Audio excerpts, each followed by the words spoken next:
those humanoid robots cleaning San Francisco homes? They can't climb stairs, and a human in VR goggles is secretly driving every one of them.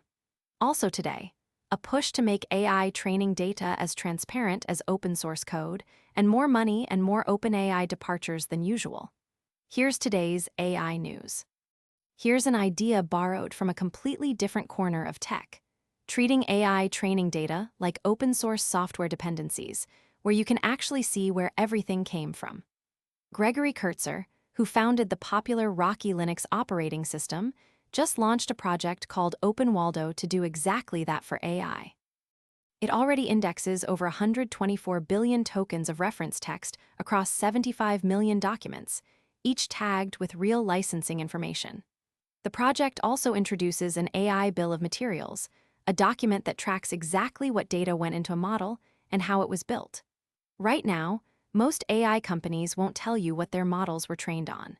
This is a bet that transparency becomes the default instead of the exception.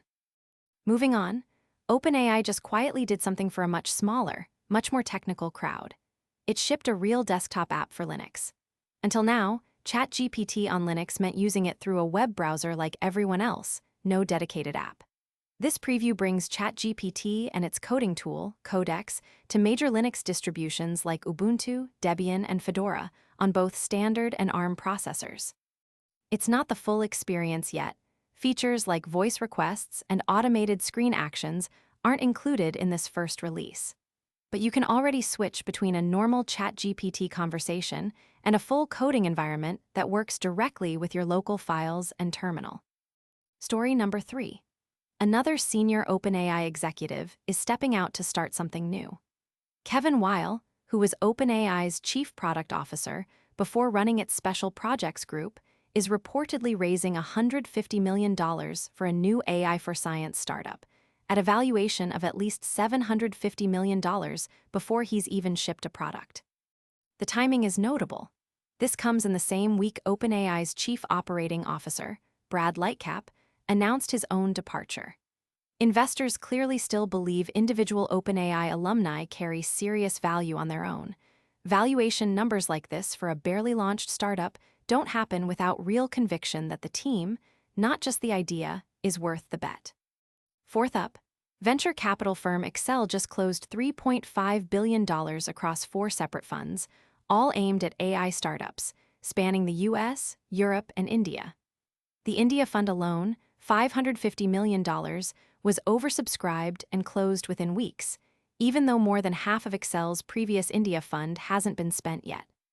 One of the firm's partners put it plainly: there's a significant amount of money still sitting around looking for early-stage AI companies to fund. If you've been hearing that AI investment is slowing down or getting more cautious, this is a pretty direct counterpoint, at least for now. And finally, a company in San Francisco just started renting out humanoid robots to clean people's houses, and the details are more human than you'd expect. Robotics is letting 1,000 households hire a $50,000 robot for $30 an hour to vacuum, wipe counters, and take out the trash. Here's the catch. These robots can't actually do any of this on their own. They can't even climb stairs. Everyone is being remotely operated in real time by a human technician wearing VR goggles, watching and controlling its every move. A Berkeley robotics researcher warned these heavy machines could genuinely fall on someone, and estimated it'll be a full decade before home cleaning robots can work without a person steering them from somewhere else. Behind almost every AI story today, there's a person doing more of the work than the headline lets on, whether that's a technician in VR goggles or a founder betting on transparency. If this helped you keep up, subscribe. I do this every day. Take care of yourself and the people around you, and I'll see you in the next one.